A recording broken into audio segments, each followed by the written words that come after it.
व्यापार से साम्राज्य तक कंपनी की सत्ता स्थापित होती है। ओके, तो चलिए हम लोग पढ़ते हैं आज एनसीईआरटी क्लास 8 हिस्ट्री का चैप्टर 2। ठीक है, ये आपका आता है मॉडर्न हिस्ट्री का ये पार्ट है। ठीक है, तो ये वीडियो आपका प्री और मेंस दोनों के लिए इंपॉर्टेंट होंगे। तो ठीक है, चलिए शुरू करते हैं पढ़ना। व्यापार से साम्राज्य तक कंपनी की सत्ता स्थापित होती है, यानी कि British company, east India company जो है वो भारत में व्यापार करने आया।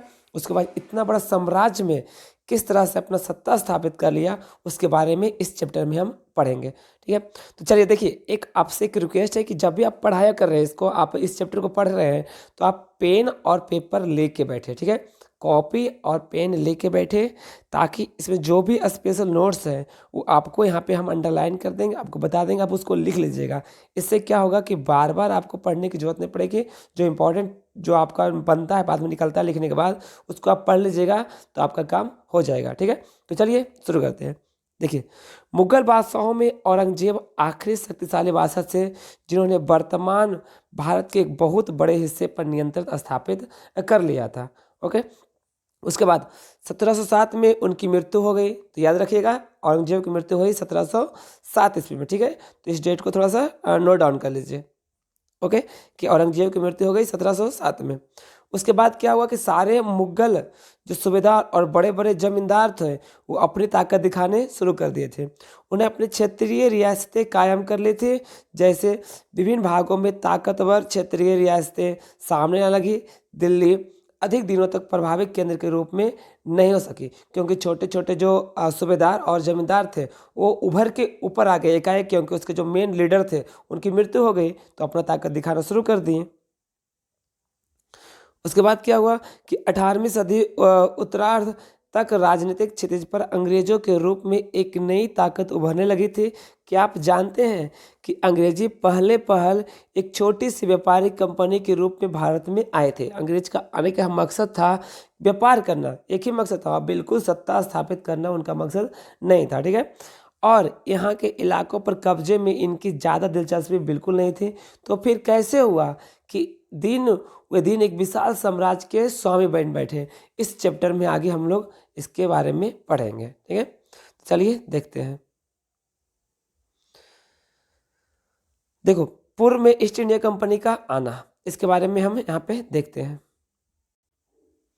सन 1600 में ईस्ट इंडिया कंपनी ने इंग्लैंड की महारानी एलिजाबेथ प्रथम, इसको ध्यान रखें, इंग्लैंड की महारानी एलिजाबेथ प्रथम से चार्टर अर्थात इजाजतनामा, चार्टर क्या था, परमिशन नामा। ठीक है, परमिशन लेना मतलब इजाजतनामा हासिल कर लिया, जिससे कंपनी को पूरब से व्यापार करने का एक अधिकार मिल गया। मैं इसको अलाउ कर दिए कि आप जाइए और ईस्ट में क्या कीजिए, आप व्यापार कीजिए।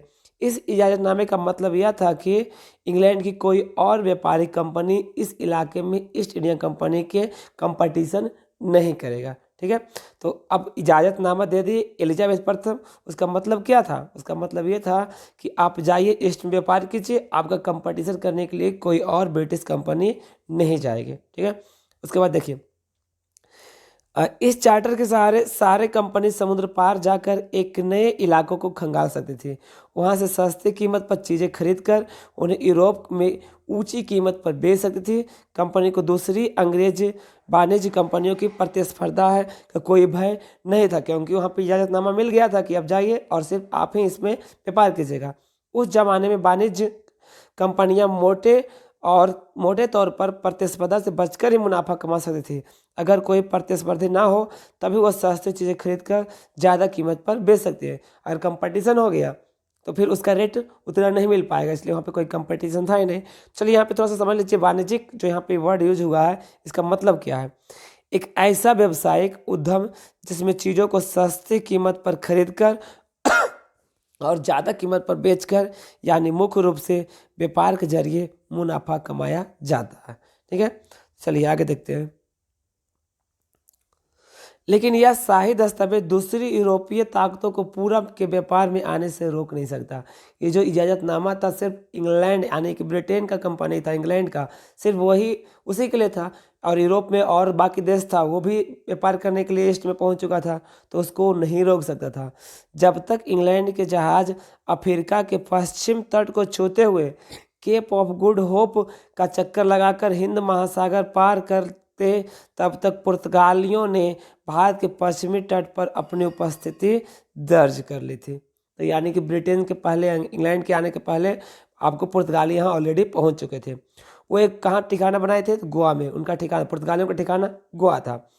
पुर्तगालियों के खोजी यात्री नाम था वास्को डी गामा। ठीक है, याद रखना नाम, वास्को डी गामा, जिन्होंने सर्वप्रथम भारत की खोज की थी। 1498 में पहली बार भारत पहुंचने के इस समुद्री मार्ग का पता लगाया। यानी कि भारत पहुंचने वाले पहले व्यक्ति जो यात्री थे वो थे वास्को डी गामा। ठीक है, कब आए थे? 1498। इस डेट को आप राइट डाउन कर लो। ठीक है, उसके बाद 17वीं शताब्दी की शुरुआत तक डच भी हिंद महासागर में व्यापार की संभावना तलाशने लगे। चलिए, पहले पुर्तगाल आ गए, फिर उसके बाद आगे डच। ठीक है, इसका सीरियल बनाइएगा क्योंकि वहाँ पे एग्जाम में सीरियल्स भी आपको आते हैं कि पहले कौन आया उसके बाद कौन आया। ठीक है, इसको भी ध्यान से रखना। महासागर व्यापार की संभावना तलाशने लगे। कुछ ही समय बाद फ्रांसीसी व्यापारी भी सामने आ गए। ठीक है, पुर्तगाली, डच, फ्रेंच। ओके, तो लिस्ट बन रहा है, आगे देखिए। समस्या यह थी कि सारी कंपनियां एक जैसी चीज़ें ही खरीदना चाहते थे। यूरोप के बाज़ारों में भारत के बने बारीक सूती कपड़े, रेशम की ज़बरदस्त मांग थी। ठीक है, भारत में जो बारीक सूती कपड़े बनते थे, रेशम बनते थे, उसकी वहाँ पे बहुत डिमांड था। इसके अलावा और क्या था? काली मिर्च, लौंग, इलायची और दालचीनी की भी ज़बरदस्त मांग रहती थी। यूरोपीय कंपनियों के बीच इस बढ़ती प्रतिस्पर्धा से भारतीय बाज़ारों में इन चीज़ों की कीमतें बढ़ने लगी और उनमें मिलने वाला मुनाफा गिरने लगा। अब इन व्यापारिक कंपनियों के फलने फूलने का यही एक रास्ता था कि वो अपने प्रतिस्पर्धी कंपनियों को खत्म कर दे। लिहाजा बाजारों पर कब्जे की इस होड़ ने व्यापारिक कंपनियों के बीच लड़ाइयों की शुरुआत कर दी। 17वीं और 18वीं सदी में जब भी कोई मौका मिलता, कोई सी एक कंपनी किसी दूसरे कंपनी के जहाज डुबो देती, रास्ते में रुकावटें खड़ी कर देती और माल से लदे जहाज़ों को आगे जाने से क्या करती? रोक देती। ठीक है, तो ऐसा करके उस कंपनी को नुकसान रोकना चाहते थे, कंपटीशन कम हो इसलिए। चलिए आगे देखते हैं। उसके बाद यह व्यापार हथियारों की मदद से चल रहा था और व्यापारिक चौकियों को किलेबंद के जरिए सुरक्षित किया जाता था। यानी जो भी सामान खरीद के एक जगह स्टोर करते थे उसको एक किलाबंद करने जाने लगा, क्योंकि कोई लूटने का डर था, कोई दूसरा कंपनी आके इस पर हमला कर दे, लूट ले, इस डर से किलाबंद करने लगा था। अपनी बस्तियों को किलेबंद करने और व्यापार में मुनाफा कमाने की इस कोशिश के कारण स्थानीय शासकों से भी टकराव होने लगे।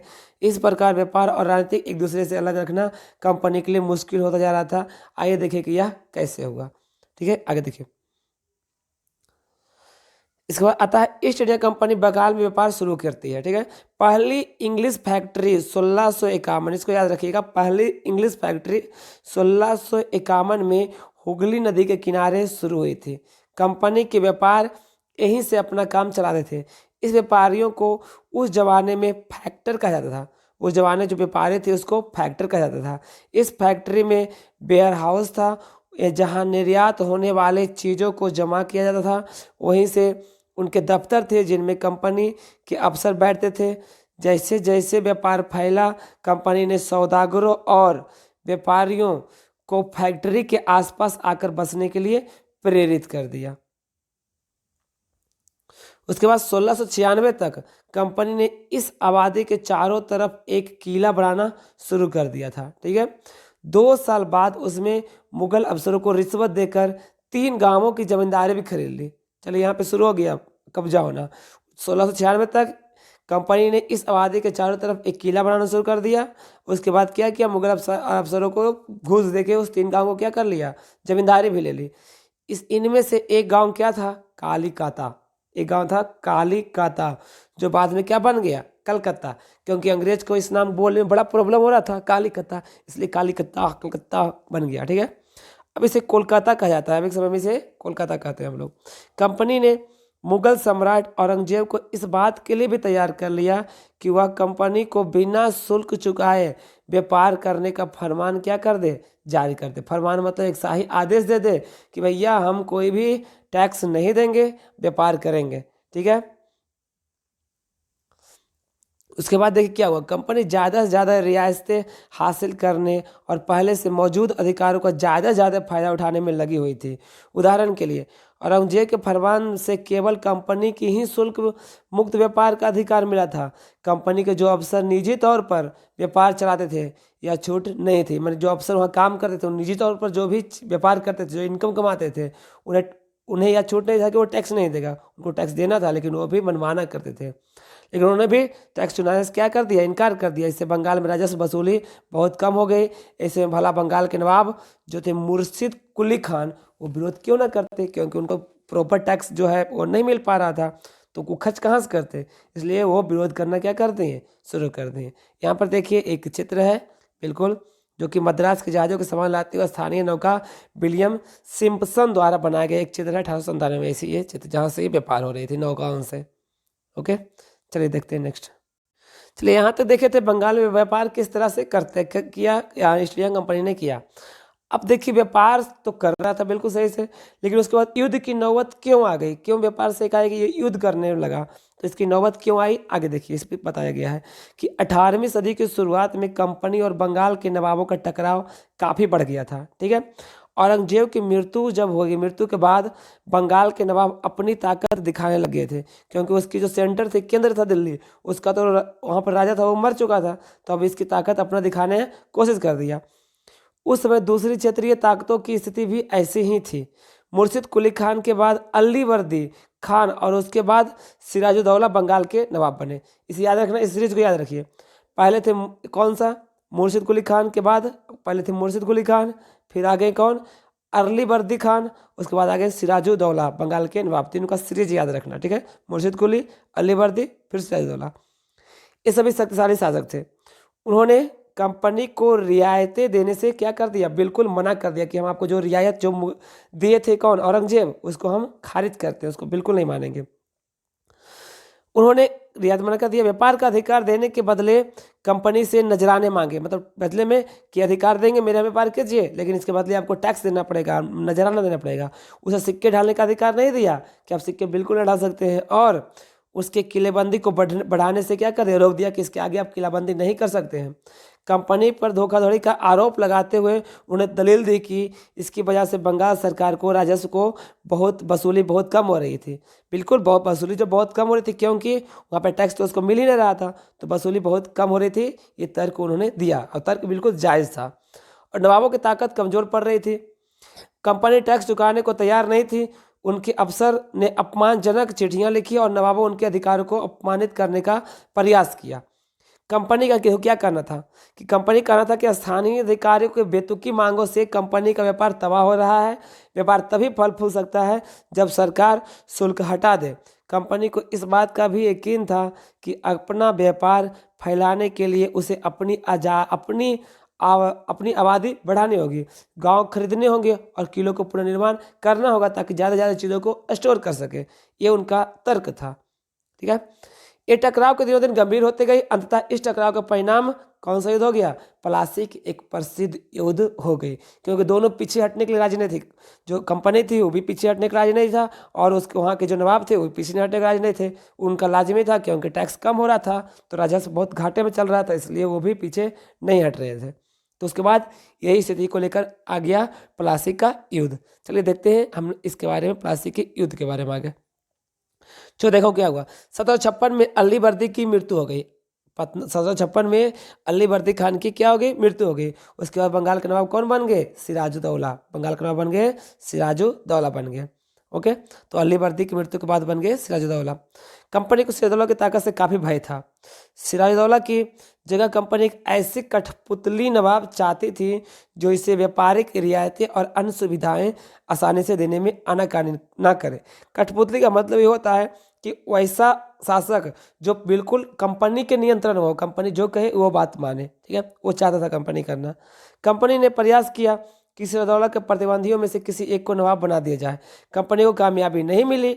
जवाब में सिराजदौला ने हुक्म दिया कि कंपनी उनके राज्य के राजनीतिक मामलों में टांग अड़ाना बंद कर दे। ठीक है, टांग अड़ाना बंद कर दे, किलेबंद के रोके और बाकायदा राजस्व चुकाए। जब दोनों पक्ष पीछे हटने के तैयार नहीं हुए तो अपने 30,000 सिपाहियों के साथ नवाब ने कासिम बाजार में स्थित जो इंग्लिश फैक्ट्री थी उस पर क्या कर दिया, अंततः हमला बोल दिया।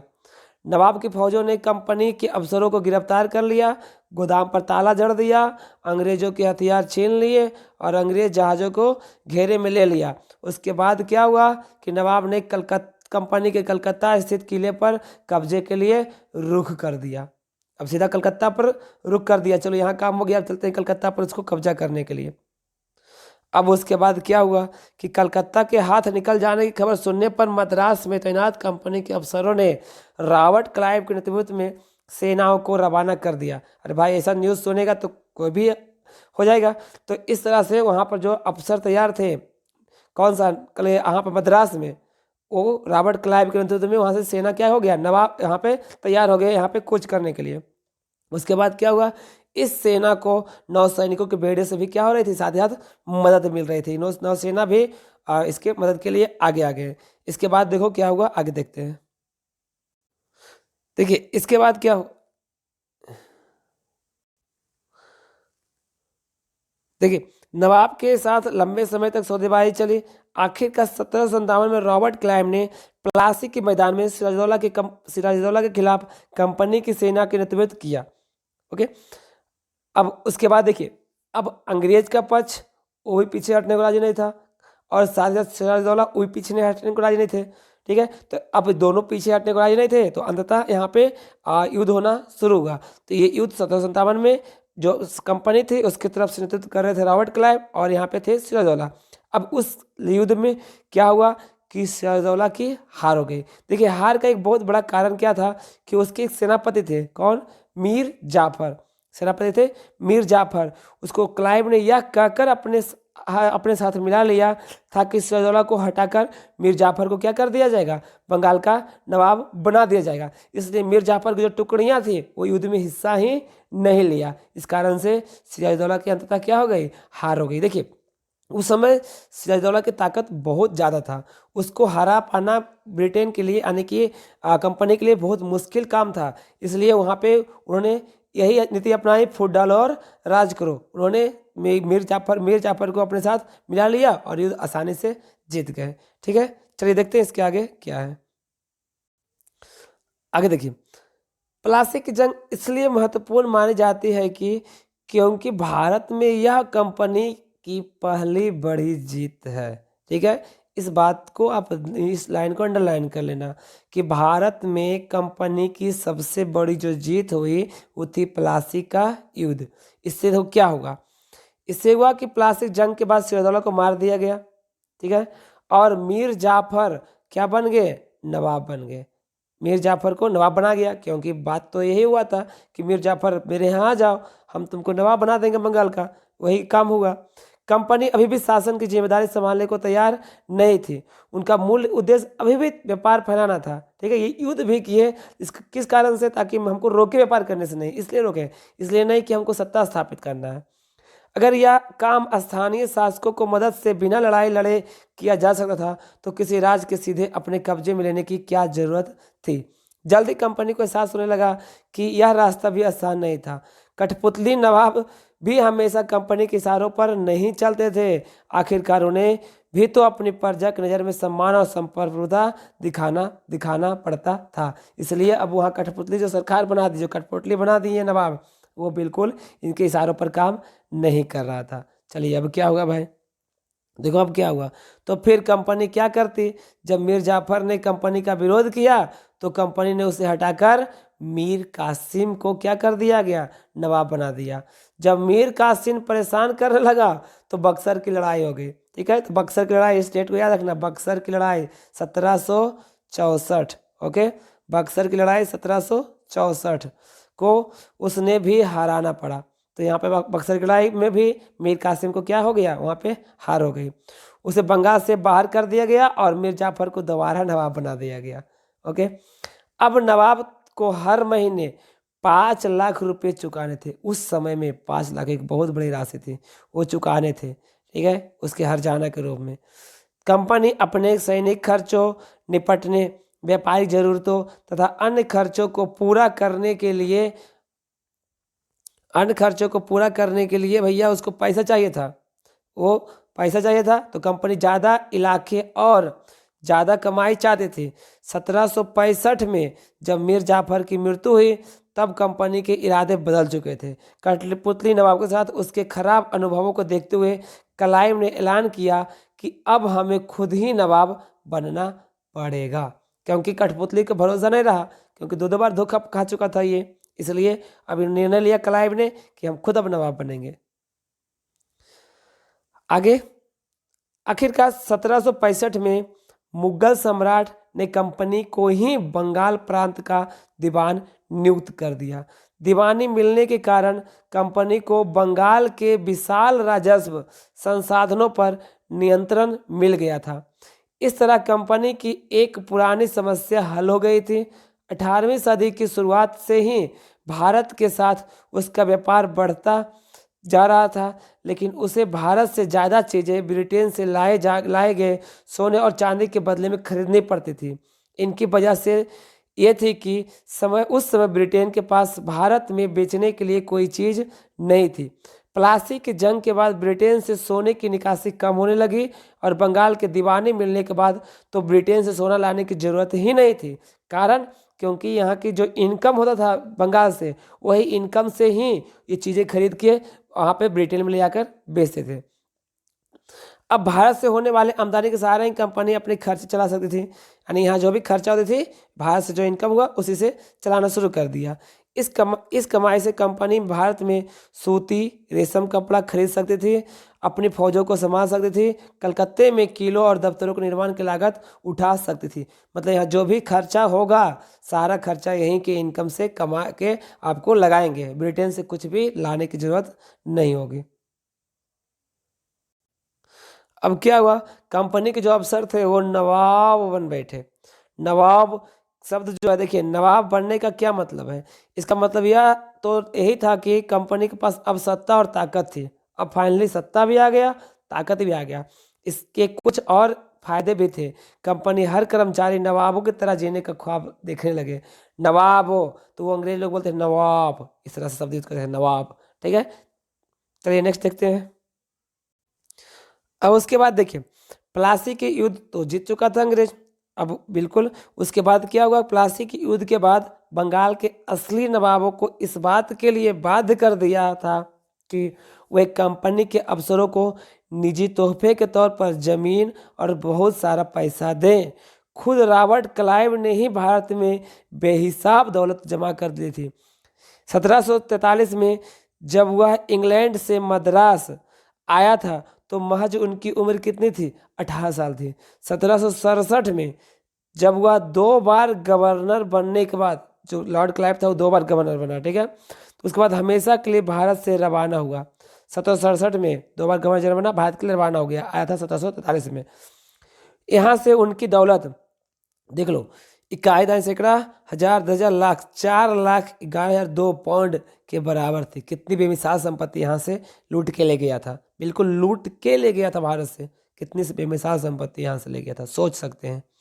दिलचस्प बात यह है कि गवर्नर के ने अपने दूसरे कार्यकाल में उसे कंपनी के भीतर फैले भ्रष्टाचार को खत्म करने का काम सौंपा था। वाह क्या बात है, जिसको भ्रष्टाचार कम करने का यानी खत्म करने का काम सौंपा, वही बहुत सारा पैसा यहाँ से लूट के लेके चला गया था। ये नीति था इंग्लैंड का, ये अंग्रेजों का। चलिए उसके बाद देखते हैं। देखिए उसके बाद, लेकिन 1772 में ब्रिटिश संसद ने उसे खुद भ्रष्टाचार के आरोप पर अपनी सफाई देनी पड़ी थी। सरकार को उसकी अकुल संपत्ति के स्रोत संदेहास्पद लग रहे थे। उसे भ्रष्टाचार आरोप में तो बरी कर दिया था, लेकिन 1774 में उसने क्या कर लिया था, आत्महत्या कर ली। देख लिए, बुरे काम का बुरा नतीजा, ठीक है। देखिए ये आपका सवाल यह बन सकता है कि कौन सा जो गवर्नर था जिसने आत्महत्या किया, तो आपका आंसर यहाँ पे बनता है। ठीक है, आंसर यहाँ पे देख लिए। चलिए यहाँ पे आप बताइए कमेंट सेक्शन में कौन सा यहाँ पे आपका गवर्नर था जिन्होंने आत्महत्या कर ली। चलिए यहीं पर आंसर तो आपका है लॉर्ड क्लाइव हो जाएगा। ठीक है, चलो देखते हैं नेक्स्ट आगे। कंपनी के सभी अफसर क्लाइव की तरह दौलत इकट्ठा नहीं कर पाए। बहुत सारी बीमारियों और लड़ाई के कारण कम उम्र में ही मौत का निवाला बन गए। उसके अलावा उन सभी को भ्रष्ट और बेईमान मानना भी सही नहीं होगा। उनमें से बहुत सारे अफसर साधारण परिवारों से आए थे। उनकी सबसे बड़ी इच्छा बस यही थी कि वे भारत में ठीक ठाक पैसा कमाएं और ब्रिटेन लौटकर आराम की ज़िंदगी बसर करें। क्या बात है। वहाँ जो भी इंग्लैंड से जो भी यहाँ आते थे एक ही चीज़ सोच के आते थे कि यहाँ आना है, हरदम लूटना है और पैसे को ब्रिटेन ले जाना है और आराम से ऐशो आराम से ज़िंदगी जीना है। इसी तरह का सोच होता था। ठीक है, जो जीते जी धन दौलत लेकर वापस लौट गए वहाँ आलिशान जीवन जिया, क्योंकि यहाँ से बहुत सारे धन दौलत लौट के ले गए, कोई पूछने वाला नहीं था। उन्हें वहाँ के लोग क्या बोलते थे, नवाब बोलते थे। कहते थे यह भारतीय सब नवाब का ही अंग्रेजी संस्करण बन गया था। उन्हें लोग अब अक्सर नए अमीरों और सामाजिक हैसियत में रातों रात ऊपर आने वाले के रूप देखते थे। नाटकों और कार्टूनों में उनको क्या किया था, मजाक उड़ाया जाता था, क्योंकि वो तो मेहनत करके हासिल नहीं करते थे, यहाँ से लूट के ले गए थे। इस कारण से वहाँ पे उन्हें मजाक बनाया गया था। चलिए आगे देखते हैं। कंपनी का फैलता शासन, किस तरह से कंपनी ने अपना शासन को फैलाया। यदि हम 1757 और 1857 के बीच ईस्ट इंडिया कंपनी के द्वारा भारतीय राज्यों पर कब्जे की प्रक्रिया को देखें तो कुछ महत्वपूर्ण बातें सामने आती है। किसी अनजान इलाके में कंपनी ने सीधे सैनिक हमला प्रायः नहीं किया। उसने किसी भी भारतीय रियासत का अधिग्रहण करने में पहले विभिन्न राजनीतिक, आर्थिक और कूटनीतिक साधनों का इस्तेमाल किया। उसने डायरेक्ट किसी शासन पर किसी भी एरिया में जाके हमला नहीं कर दिया। ठीक है, उन्होंने साम दाम दंड भेद सब नीति अपनाई। अंग्रेज ने बिल्कुल चाणक्य वाला नीति अपनाया, उसके बाद ही वहाँ पर अधिकार दिखाया।